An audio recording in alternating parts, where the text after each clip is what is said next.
Mentari sore membalut Jakarta dengan cahaya emas. Di atas panggung kaca di pusat SCBD, kilau lampu LED berpadu dengan lensa kamera.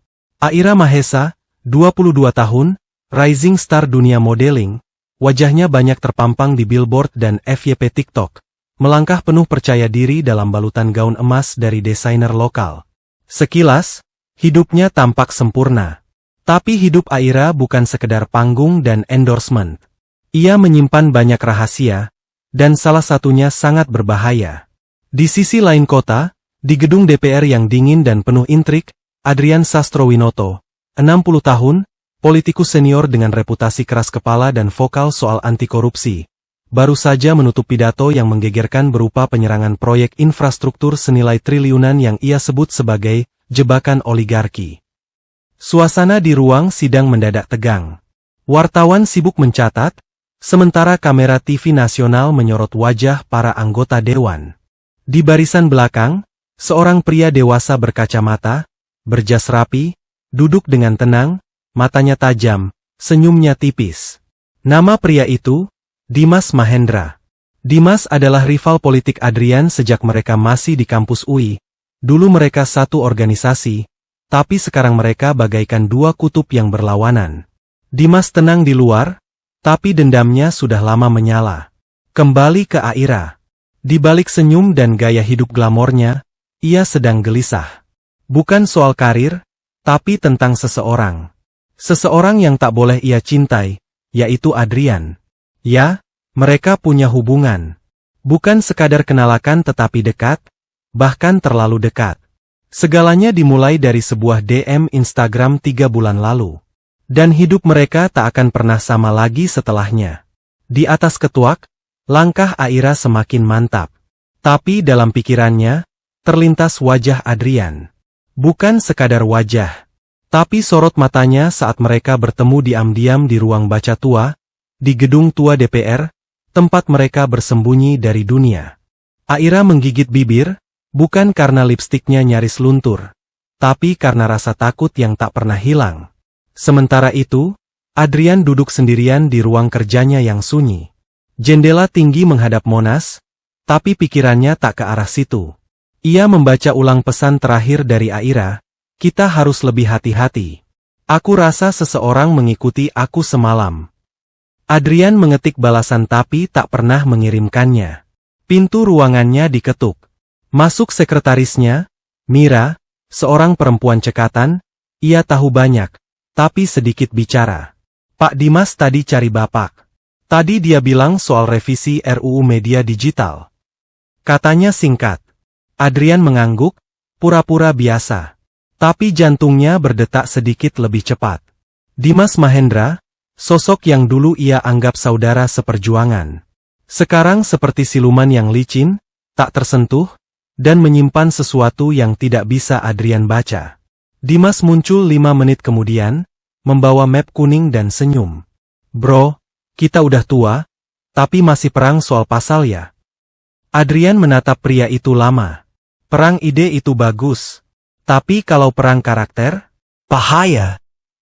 Dimas tertawa kecil, makanya, jangan jatuh cinta pada orang yang bisa jadi senjata lawan. Ucapan itu menggantung, dan Adrian tahu itu bukan sekadar candaan. Kalau sebenarnya Dimas sudah mengetahuinya, tapi entah dari mana ia mendapatkan informasinya. Aira selesai show, ia masuk ke belakang panggung dan disambut oleh manajernya yang bernama Raka. Pria berkemeja linen dan kamera mirrorless di leher. Lu beneran mau ke apartemen sendiri? Gue bisa antrin lo, kata Raka sambil mengambil air mineral dan menyodorkannya. Aira pun menggeleng, gue meeting malam ini. Lokasinya gak jauh kok but thanks ya. Raka ragu, tapi tak memaksa. Lu jaga diri ya, dunia fashion lebih buas dari runway-nya. Aira tersenyum datar. Dalam hatinya ia berkata, dunia politik jauh lebih buas, Rak. Malam itu, Aira duduk di lounge hotel Four Seasons. Lampu remang, musik jazz mengalun pelan, dan segelas wine merah di depannya. Adrian belum datang, ponselnya bergetar, 1 DM baru. Bukan dari Adrian, tapi dari akun burner. Tanpa foto dan tanpa nama. Aku tahu kamu dan dia. Hati-hati, cantik, kalian bukan main rahasia. Aira tercekat dan tangannya dingin, ia menoleh ke sekitar ruangan, nggak ada yang mencurigakan, tapi firasatnya buruk. Adrian datang 10 menit kemudian. Wajahnya terlihat lelah. Apa yang terjadi? Aira menunjukkan pesan itu. Adrian membaca, lalu menghapusnya. Kita harus berhenti, Aira membeku. Hanya karena pesan itu. Karena semua ini terlalu dalam, kalau kita ketahuan, kamu akan dihancurkan, aku bisa mati. Aira pun menggeleng. Saya nggak takut dihancurkan, saya takut kehilangan dirimu. Adrian menatap matanya, dalam, sunyi. Adrian melanjutkan, sayang, saya cuma takut, kalau semua ini udah terlambat buat dihentikan. Mereka berpelukan malam itu, nggak lama, tapi cukup untuk membuat mereka lupa akan bahaya yang sedang mengintai dari balik bayangan. Keesokan harinya, berita politik panas memenuhi media. Tertulis Adrian Sastrowinoto resmi menolak revisi Undang-Undang Media Digital yang sedang didorong oleh koalisi Dimas Mahendra. Judul-judul clickbait bermunculan, seperti Adrian versus Dimas, pertarungan dua era, politikus senior tantang oligarki digital. Adrian Sastro, akankah ia dijatuhkan? Adrian tahu bahwa ini awal dari badai. Dan Aira pun tahu, hidupnya baru saja ditarik masuk ke dalamnya. Aira awalnya mengira itu fake account, tapi centang biru tak bisa bohong. Selamat atas penampilanmu di kampanye pemuda. Begitu isi pesannya. Singkat namun formal, tapi Aira tahu gaya bahasa itu. Ia hafal dari potongan klip politik di TikTok, itu dari Adrian Sastrowinoto. Balasan darinya singkat juga. Makasih Pak, dan itu jadi awal. 2 hari kemudian, pesan lain datang. Lebih santai, lebih personal. Obrolan kecil tentang industri kreatif, masa depan anak muda, sampai peran politik dalam dunia digital. Lama-lama jadi intens, Aira terkejut, Adrian ternyata bisa melucu, bisa mendengarkan. Ia tak menggurui, ia memuji Aira sebagai sosok cerdas di balik wajah cantik. Dan Aira, yang biasanya skeptis pada pejabat, mulai membuka hati. Pertemuan pertama mereka, terjadi di sebuah kafe tersembunyi di Kemang. Adrian datang mengenakan hoodie dan topi, Aira gugup, tapi Adrian bisa membaur. Ia bahkan tertawa tergelak, saat pelayan salah sangka mengira dia adalah ayah Aira. Tapi dari sinilah segalanya meluncur dengan cepat, mereka bertemu 2 kali seminggu. Kadang di villa rahasia di puncak, kadang saat Adrian dinas keluar kota, Aira selalu ikut dengan nama samaran di daftar hotel. Semua berjalan seperti mimpi, hingga suatu malam, Aira melihat seseorang memotret mereka dari kejauhan. Ia pura-pura cuek, tapi hatinya berdegup tak karuan. Kalau suatu hari hubungan ini bocor, karierku bisa tamat, ucap Aira saat mereka berdua di balkon hotel. Adrian hanya menatap langit gelap. Bukan cuma kariermu, nyawa kita bisa jadi taruhannya. Di luar, Jakarta tetap bising, tapi di dalam kamar hotel itu, 2 dunia yang seharusnya tak bersatu sedang menyusun bom waktu. Pada Minggu pagi, seorang petugas cleaning service menemukan tubuh Aira Mahesa di kamar 1107 Hotel Menteng Premier. Posisi tubuhnya tergeletak di atas karpet, wajah menghadap jendela. Gaun tidur satin warna gading masih melekat, tapi ada noda merah mengering di bagian dada. Darah. Tak ada tanda-tanda perlawanan di ruangan. Tidak ada barang berharga yang hilang. CCTV di lorong lantai 11 tidak merekam apapun sejak pukul 1 dini hari. Sistemnya diduga diretas. Tubuh Aira dingin, matanya terbuka, menatap kosong. Lehernya memar, ada bekas suntikan di lengannya. Hasil autopsi kemudian mengungkap, Aira dibius lebih dulu, lalu dibekap, dan saat tubuhnya melemah, ia ditusuk tepat ke jantung dengan benda tajam kecil. Pembunuhannya secara sadis namun profesional. Polisi menemukan luka kecil di bagian punggung bawah, sayatan halus yang tidak mematikan, tapi disengaja. Seperti sebuah pesan, di lantai kamar, dengan darah, terdapat huruf X tercetak samar. Tidak jelas artinya, tapi jelas, ini bukan pembunuhan biasa. Berita segera menyebar cepat. Di Twitter, tagar Justice for Aira jadi trending. Para influencer mulai mengunggah kenangan tentang Aira. Di TikTok, muncul teori konspirasi. Mulai dari perampokan, Jealous fan, sampai teori paling viral, Aira tahu terlalu banyak. Raka, manajer Aira, histeris saat mendengar berita itu. Dia sempat bilang mau ketemu seseorang malam itu. Katanya kepada polisi akan tetapi nggak tahu siapa. Polisi menemukan satu petunjuk. Sebuah ponsel burner phone di bawah ranjang. Hanya berisi satu kontak, AS. Adrian menghilang dari radar sejak Sabtu malam. Ia tidak hadir di rapat paripurna, tidak aktif di grup WhatsApp kolega DPR. Istrinya, Indira, muncul di media dengan wajah muram. Saya tidak tahu di mana Adrian, dia bukan tipe yang kabur. Saya takut sesuatu terjadi padanya. Sementara itu, Dimas Mahendra muncul di layar TV dengan ekspresi prihatin. Saya turut berduka atas meninggalnya Aira Mahesa, kita harus memberi ruang kepada kepolisian untuk bekerja. Tapi saat ia mematikan mikrofon, ekspresi Dimas kosong, tangannya mengetik di ponsel, menghapus pesan lama, lalu membuka satu foto. Aira dan Adrian yang duduk berdampingan di balkon sebuah hotel. Sudah waktunya semuanya pecah. Oke, kita flashback sedikit. Pukul 21.03 WIB, Aira Mahesa berdiri di depan kaca tinggi kamar 1107 Hotel Menteng Premier, memandangi langit malam Jakarta.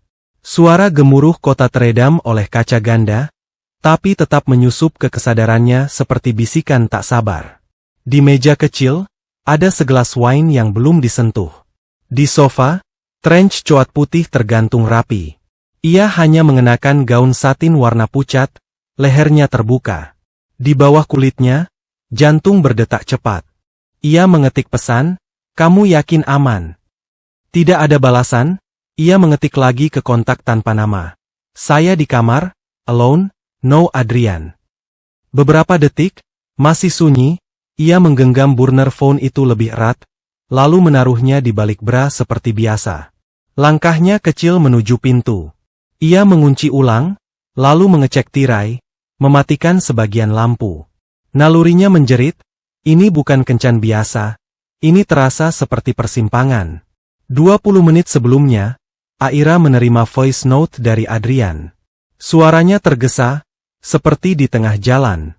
"Sayang, saya ketunda, ada intel yang ngintilin saya. Jangan panik, stay di kamar, jangan keluar." Tapi justru itu yang membuat Aira panik. Aira menahan napas. 1, 2 ketukan. Lalu senyap. Tidak seperti Adrian yang biasanya mengetuk sambil bersiul. Ia mendekat pelan, melihat dari lubang intip. Sosok pria, tinggi, bertudung hoodie hitam, kacamata gelap, bermasker. "Siapa?" Suara di balik pintu menjawab pelan. "Datar, utusan Pak Adrian, saya disuruh kasih file." Aira bertanya, "File apa?" "Bukti kasus yang Anda minta. Pak Adrian bilang Anda harus lihat ini duluan." Jawab laki-laki di balik pintu. Aira menggigit bibir, tangan kirinya sudah menggenggam peniti besar yang biasa ia pakai untuk mengencangkan bustier. Ia buka pintu sedikit saja. Terlambat, bahu pria itu mendorong pintu secepat kilat, menabrak Aira ke belakang. Ia jatuh dan membentur lengan sofa. Pintu dikunci dari dalam. Sosok itu masuk tanpa suara. Detik berikutnya adalah kabur. Aira menjerit, tapi suaranya tercekat oleh semprotan cairan kimia ke arah wajahnya. Bukan gas, tapi kombinasi anestesi ringan yang langsung membuat tubuhnya lemas. Ia mundur, limbung, ia berusaha meraih ponsenyal. Pria itu menjatuhkan tubuhnya. Duduk di atas perutnya. Tangannya kasar, satu menindih dada Aira, satu lagi mencabut jarum suntik dan menyuntikkan cairan bening ke lengan kiri Aira. Nafas Aira mulai memburu. Dunia menjadi berat. Kepalanya pusing. "Kenapa?" gumam Aira dengan sisa tenaga. Sang pembunuh tak menjawab. Hanya berkata datar, "Karena kamu terlalu pintar buat ukuran boneka cantik." Tapi Aira bukan boneka. Dalam sisa kesadarannya, ia menggaruk wajah pria itu dengan kuku, dan mengenai pelipis. Darah menetes, Pria itu mundur sesaat. Aira berusaha untuk menyeret tubuhnya ke tepi ranjang, mengambil peniti dan menusukkan secara membabi buta ke udara. Ia tak kena sasaran, tapi cukup untuk memperlambat si pembunuh. Kemudian, pria itu menindihnya kembali, kali ini dengan bantal. Aira berontak, tangannya mencakar lantai, lalu tirai. Ujung kukunya menyentuh kain tebal. Ia menulis, menggores, huruf demi huruf. D, I, M lalu. Semuanya gelap. Pukul 22.01 WIB pria bertopeng itu merapikan tempat tidur. Mengambil burner phone Aira, mencabut SIM card, merendamnya dalam wine. Ia menyeka gagang pintu dengan lap mikrofiber, lalu menatap sebentar ke tubuh Aira. Sayang banget, katanya pelan, tapi kalau bukan kamu, pasti yang lain. Ia keluar kamar pukul 22.08, CCTV lorong tak merekam. Karena sistem telah ia padamkan 2 jam sebelumnya via jammer sinyal. Dalam saku jaketnya, terdapat 1 USB, berisi backup dokumen yang diambil dari clutch Aira. Di luar, kota Jakarta masih ramai. Tak tahu bahwa di kamar 1107, sejarah baru saja mengalir dari darah seorang gadis. Pria bertopeng itu duduk di dalam mobil sedan hitam tanpa plat resmi, beberapa blok dari Hotel Menteng. Di jok sebelahnya, sebuah map coklat lusuh terbuka, di dalamnya ada foto-foto Aira. Di studio, di kampus, di lobi DPR. Semua dicetak dengan timestamp. Ada 1 memo tulisan tangan. Target telah mengakses folder Rafael. Status, eksekusi prioritas. Memo itu ditandatangani inisial, DM. Aira tidak sekadar tahu, ia sudah melampaui batas. Selama 2 bulan terakhir, dia dan Adrian telah berhasil menyalin dokumen dari server internal perusahaan Enertek, yang diam-diam merupakan proyek bayangan milik Dimas Mahendra. Proyek itu berkedok energi hijau, tapi digunakan untuk memutar dana gelap yang jumlahnya sangat banyak dari dana publik. Mereka mencuci uang lewat perusahaan cangkang di luar negeri. Masalahnya, Aira menyimpan bukti-bukti itu di 2 tempat. 1. Di flash disk yang selalu dibawanya. Yang kedua, di cloud storage dengan sistem pengiriman otomatis ke media, jika dia tak aktif lebih dari 48 jam. Adrian sempat ragu untuk mempublikasikan bukti itu, tapi Aira berbeda. Aira merupakan anak muda yang idealis dan lebih berani, bahkan terlalu berani. Kalau kita nunggu, mereka bakal nutup jejak. Saya bukan anak kecil yang bisa ditakut-takutin, katanya saat terakhir bertemu Adrian. Dan itulah yang membuat Dimas gelisah. Lewat orang-orangnya, Dimas tahu Aira sedang merencanakan untuk menyerahkan semua bukti-bukti ke seorang jurnalis. Ia juga tahu Aira dan Adrian akan bertemu di Hotel Menteng malam itu. Solusinya sederhana, potong di tengah. Mereka memutuskan untuk menyerang sebelum Aira sempat mengupload. Melenyapkannya sebelum tenggat waktu 48 jam di cloud backup aktif. Itulah kenapa sang pembunuh harus bertindak malam itu juga. Eksekusi Aira bukan soal emosi. Itu perintah sistematis dari sebuah organisasi bayangan, di mana Dimas hanya satu wajah dari jaringan korup akan kekuasaan. Sedangkan Aira, ia hanyalah pion yang terlalu dekat dengan rahasia sang raja. Adrian duduk di kursi kayu usang di rumah sewa kecil daerah Cisarua. Tidak ada penjaga, tidak ada CCTV. Hanya dia, sebuah laptop, dan rokok yang nyaris habis setengah bungkus. Wajahnya terlihat lebih tirus. Rambutnya dibiarkan berantakan. Ia menatap layar, memutar ulang video pemakaman Aira diam-diam dari saluran TV lokal. Di tangannya, masih ada gelang kecil, pemberian Aira, yang tak pernah dilepas sejak hari pertama mereka serius. Ia membuka email baru, mengunggah file suara, voice note terakhir Aira. Ia mengirimnya ke satu-satunya orang yang bisa ia percaya sekarang. Dia adalah Nadine Rahardian. Nadine adalah jurnalis muda dari media independen Lens.id. Seorang perempuan cerdas, keturunan Batak Sunda, berusia 27 tahun.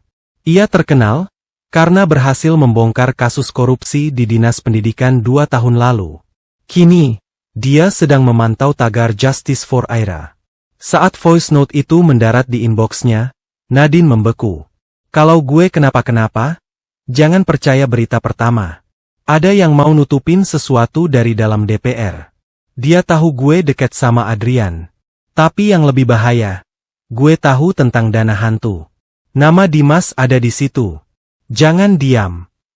Nadine langsung paham, ini bukan sekadar skandal cinta, ini adalah rencana pembunuhan sistematis. Sementara itu, Kompol Arya menerima hasil forensik kedua. Darah Aira ditemukan bercampur dengan cairan kimia tertentu yang biasa digunakan dalam pembersih DNA industri. Tapi satu serat rambut tertinggal di bantal hotel, warna abu-abu keperakan.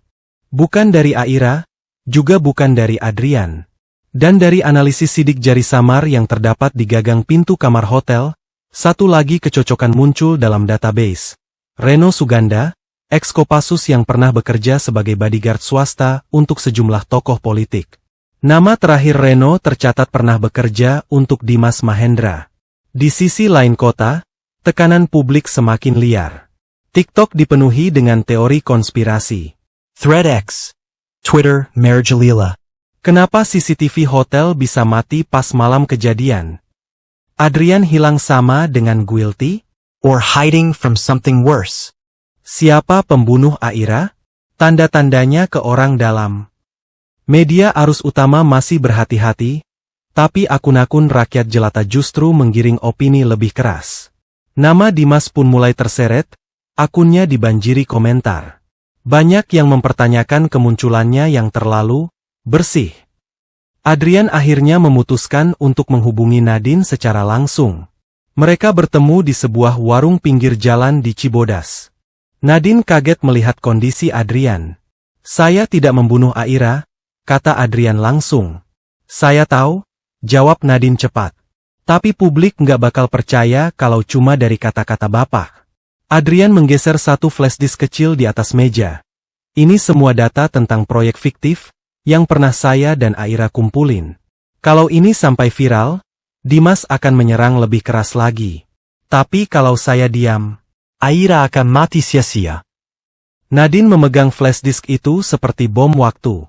Ia tahu, malam ini, ia masuk ke medan perang. Nadine tahu, malam itu ia tidak akan bisa tidur. Flashdisk di genggamannya, terasa lebih berat dari sekadar data. Itu adalah kebenaran, peluru, dan mungkin tiket masuk ke dalam bahaya besar. Tapi ia juga tahu, diam berarti membiarkan Aira benar-benar mati 2 kali. Dia kembali ke kantor kecil Lens.id, hanya ditemani komputer dan kopi sachet. Ia membuka isi flashdisk. Di dalamnya ada file PDF, folder video, dan rekaman pertemuan rahasia. Termasuk transkrip rapat tak resmi antara Dimas dan beberapa pengusaha media, membahas pengalihan dana proyek publik lewat channel fiktif.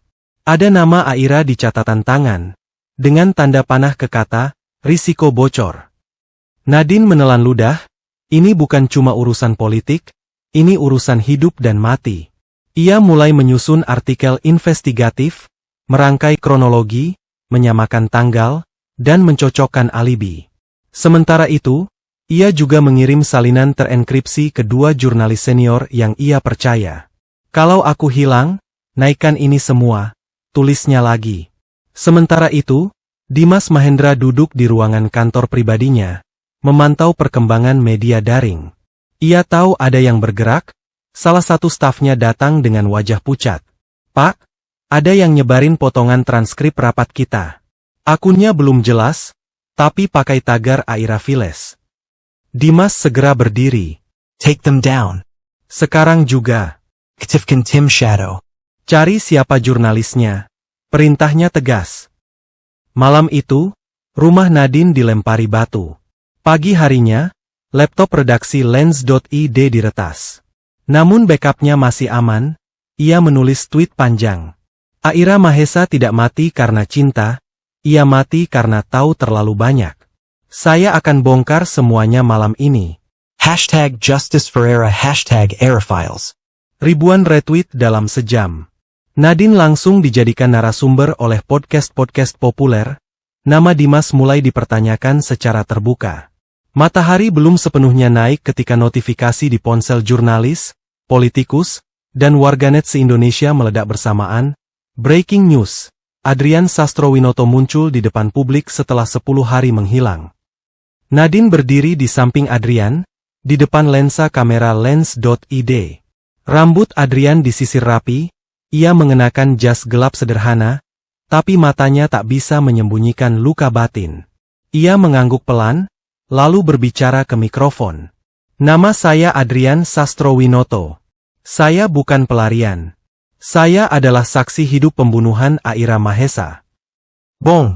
Ledakan pertama. Ia lalu membeberkan hubungan pribadinya dengan Aira, bagaimana Aira memberanikan diri untuk menggali informasi korupsi di kalangan elit parlemen, dan bagaimana ia yakin pembunuhan Aira bukan sekedar kriminal biasa, tapi sebuah eksekusi. Reaksi media sangat brutal, media mainstream memotong pengakuan Adrian, meng-highlight skandal hubungan mereka. Headline, politikus senior akui selingkuh dengan model sebelum dibunuh. Tapi media alternatif membela Adrian. Akun-akun warga sipil membanjiri tagar baru. Adrian speak up. Dimas Mahendra, di sisi lain, menggelar konferensi pers dadakan. Dengan senyum dingin ia bilang, saya turut prihatin atas tragedi yang menimpa Adrian. Tapi kita jangan mencampur adukan emosi pribadi dengan hukum. Biarlah polisi yang menyelidiki. Saya percaya, kebenaran akan terungkap. Tapi Nadine, yang kini mendapat akses penuh ke kanal investigasi publik, tak tinggal diam. Ia merilis potongan rekaman baru. Suara Dimas berbicara soal mengamankan penghalang proyek, dan siapapun yang dekat dengan Sastro harus dibungkam. Itu adalah ledakan kedua. Kompol Arya dipanggil oleh Kapolri untuk mendalami kembali hasil penyelidikan Hotel Menteng. Kali ini, sidik jari Reno Suganda dibandingkan ulang dengan barang bukti. Kecocokannya hampir 98,7%. Reno, yang telah kabur ke luar negeri, resmi menjadi buronan Interpol. Dalam satu diskusi podcast, Adrian ditanya, "Kenapa baru sekarang Anda bicara?" Ia menjawab, "Karena saya terlalu lama berpikir, saya bisa melindungi kebenaran dengan diam. Tapi Aira dibunuh bukan karena dia lemah, dia dibunuh karena terlalu berani, sekarang adalah giliran saya." Di penghujung hari, satu surat anonim muncul di meja Nadine. Kertas coklat tua, tulisan tangan rapi. "Kalau kamu terus buka ini, bersiaplah. Aira bukan satu-satunya yang mereka target." Nadine menggenggam surat itu dengan erat. Kini, permainannya bukan sekadar siapa yang salah, tapi siapa yang berani bertahan hidup untuk mengungkapnya. Indira Sastrowinoto, duduk sendirian di ruang rias rumah dinasnya, jauh dari gemerlap sorotan media yang kini mengepung suaminya. Di depannya, layar tablet menyala dengan rekaman yang tidak pernah ia tunjukkan kepada siapapun. Cuplikan CCTV tersembunyi yang dipasang diam-diam di ruang kerja Adrian sejak 2 bulan lalu. Di rekaman itu, ia melihat dengan jelas Adrian dan Aira bersama, dekat dan mesra. Sangat mesra dengan tatapan yang sangat intens ke satu dan lainnya. Indira bukan istri yang naif, sejak lama ia tahu pernikahannya dengan Adrian hanya rangkaian formalitas politik. Tapi Aira adalah gangguan. Seorang gadis muda yang tidak hanya merebut atensi suaminya, tetapi juga menyeret nama Mahendra ke dalam arus skandal. Yang membuat Indira lebih marah bukan soal cinta, tapi soal kontrol Adrian yang telah membahayakan segalanya hanya karena ia terpesona oleh Aira. Dan lebih dari itu, Aira tidak takut, bahkan ketika tahu bahwa Adrian adalah suami dari seorang publik figur, seorang perempuan yang sangat berpengaruh. 1 bulan sebelum kematian Aira, Indira membaca pesan masuk di ponsel Adrian yang tertinggal di meja makan. "Saya udah upload semua datanya. Tinggal tunggu waktu. I love you." Tanda tangan, A. Sejak itu, Indira memerintahkan asistennya untuk menyelidiki Aira. Ia tahu tentang pertemuan-pertemuan rahasia mereka. Ia bahkan tahu bahwa Aira sempat beberapa kali datang ke rumah dinas saat dirinya tengah tidak ada di Jakarta. Namun, saat berita kematian Aira merebak, wajah Indira tidak menunjukkan keterkejutan. Hanya dingin, kosong, lalu ia menghapus rekaman CCTV itu dari server cadangan. "Kalau kamu main api," katanya pada dirinya di cermin, "jangan salahkan kalau apinya kembali padamu." Nadine mulai mencurigai sesuatu saat ia menerima email anonim berisi satu kalimat. Yang paling tenang biasanya yang paling tahu. Dan terlampir satu foto lama. Aira, duduk di sebuah pesta privat, berdampingan dengan Indira. Senyum mereka kaku, tatapan Indira tajam, bukan tatapan istri pejabat. Tapi seperti seseorang yang sedang menyimpan bara. Bisa jadi, Adrian bukan satu-satunya yang menyimpan rahasia. Indira Sastrowinoto duduk sendirian di ruang rias rumah dinasnya, jauh dari gemerlap sorotan media yang kini mengepung suaminya. Di depannya, layar tablet menyala dengan rekaman yang tidak pernah ia tunjukkan ke siapapun. Cuplikan CCTV tersembunyi yang dipasang diam-diam di ruang kerja Adrian sejak 2 bulan lalu. Di rekaman itu, ia melihat dengan jelas Adrian dan Aira bersama. Mereka sedang membicarakan mengenai salah satu proposal dari suatu pembangunan tol di salah satu daerah. Sesekali terlihat mereka saling menyentuh dan berpelukan mesra. Indira bukan istri yang naif. Sejak lama ia tahu siapa Adrian. Tapi Aira adalah kejutan. Bukan karena Aira muda dan cantik, tapi karena ia seorang wanita cerdas. Udara Jakarta pagi itu terasa lebih pengap dari biasanya. Nadine melangkah cepat menuju redaksi Lens.id. Matanya sembab, kepalanya berat. Ia tidak tidur semalaman, bukan karena kopi, tapi karena teror. Pukul 3 dini hari, jendela rumahnya dihantam batu. Ada kertas dilipat, di dalamnya terdapat tulisan tangan dengan tinta merah. Berhenti main jadi pahlawan, atau kamu akan jadi korban selanjutnya. Nadine hanya diam, tapi dadanya bergemuruh. Di lokasi lain, Adrian kembali ke rumah kecil peninggalan ibunya di Cisarua. Tempat itu sudah lama tidak ia datangi, tapi sekarang merupakan satu-satunya ruang aman. Ia duduk di lantai, membuka dokumen-dokumen Aira yang masih tersisa. Beberapa file rusak, beberapa berhasil dibuka. Termasuk satu folder berisi video pengakuan Aira. Kalau kalian lihat video ini, berarti gue udah nggak ada, tapi gue mau semuanya tahu. Dimas bukan kerja sendirian. Ada sistem, ada pola. Dan kalau kalian diam, korban bakal terus bertambah. Air mata Adrian jatuh, tangannya mengepal, ia tidak akan diam lagi.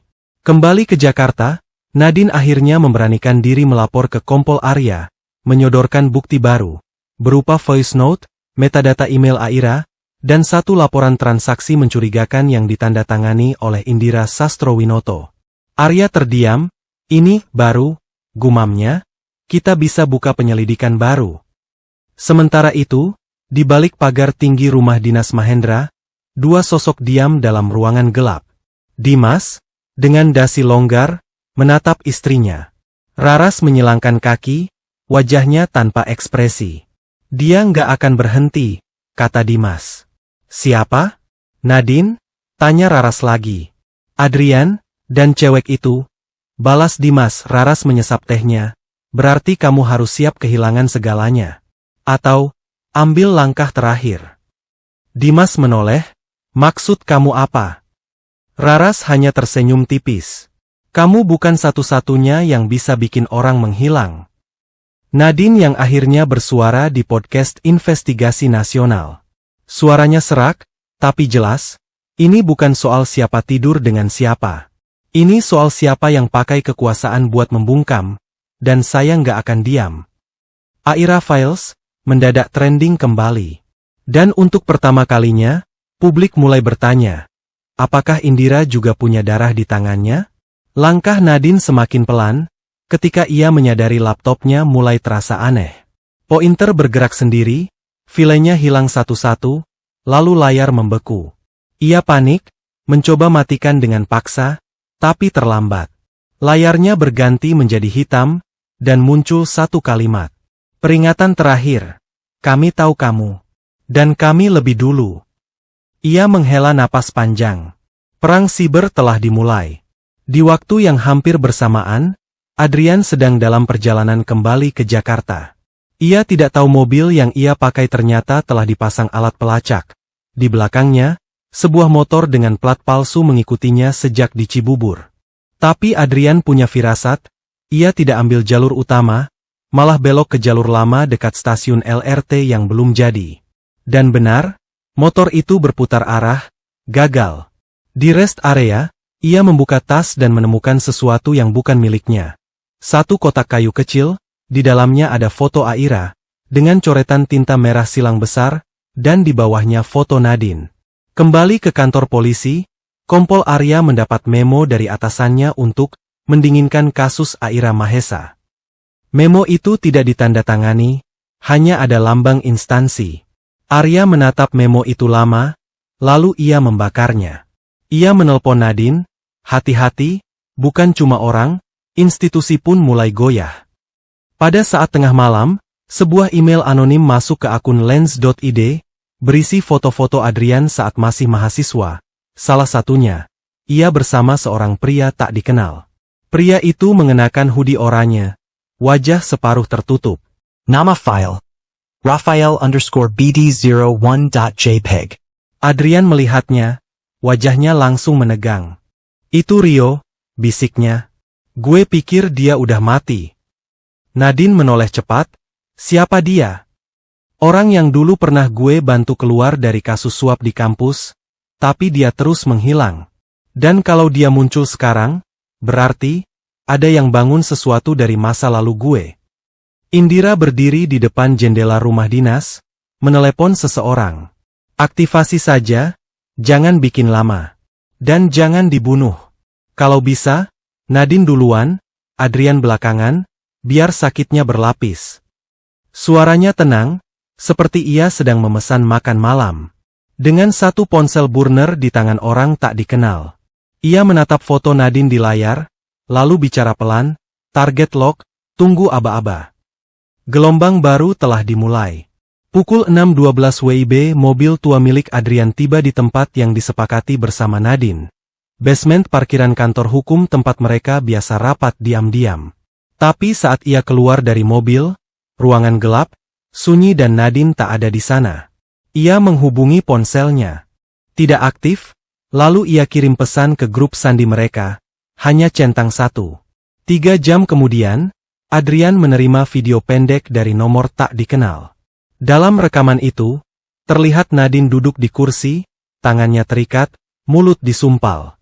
Matanya penuh amarah, tapi tak gentar. Seorang pria bertopeng berdiri di belakangnya. Kalau kamu buka suara lagi soal Aira, kita kirim mayatnya, bukan videonya. Adrian meninju dinding parkiran, luka di tangannya berdarah. Tapi di otaknya, semuanya mulai menyatu. Ia kembali ke rumah, membuka kotak besi kecil yang ia kubur sejak 2014. Di dalamnya, ada kartu mahasiswa, kliping koran soal skandal KKN kampus, dan satu foto dirinya bersama Rio, di depan rumah milik pejabat Enertek. Ternyata keterlibatan Adrian sudah dimulai sejak lama. Ia dulu adalah aktivis yang mencoba membongkar skandal mahasiswa elit yang disponsori korporasi. Rio adalah rekan sekaligus pion yang dikhianati sistem. Tapi sejak Rio menghilang, Adrian pun mundur hingga ia bertemu Aira. Sementara itu, Kompol Arya dipanggil ke Mabes. Ia diinterogasi oleh 3 petinggi sekaligus, semua bersuara netral, tapi nadanya mengancam.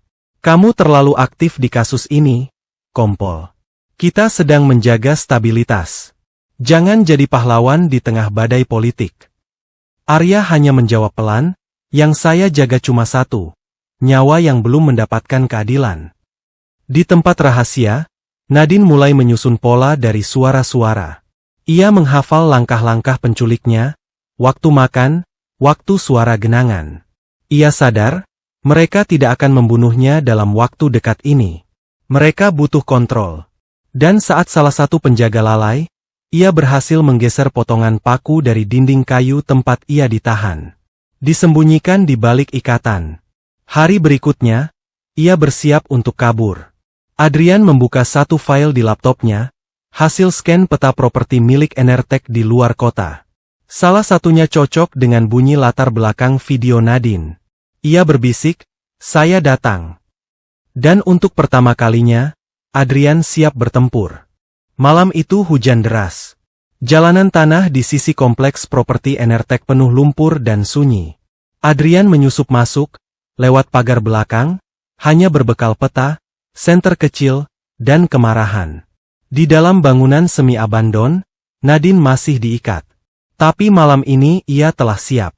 Saat penjaga membuka pintu dengan malas, Nadine berputar, melepaskan diri dengan paku tersembunyi, dan menghantam kepala pria itu dengan kursi besi. Ia lari keluar, tepat saat Adrian masuk. Mereka bertemu di lorong. "Bapak masih hidup," ujar Nadine sambil terengah. "Dan kamu masih menggigit," jawab Adrian, tersenyum tipis. Tapi belum selesai mereka bicara, suara tembakan menggema. Mereka segera merunduk. Satu tim bersenjata, bukan polisi, mulai menyapu masuk. Adrian dan Nadine berlari ke atas, mengunci pintu darurat, dan mengaktifkan sinyal SOS dari alat khusus yang dibawa Adrian. Sementara itu, Kompol Arya menerobos masuk ke markas dengan timnya setelah melacak sinyal darurat.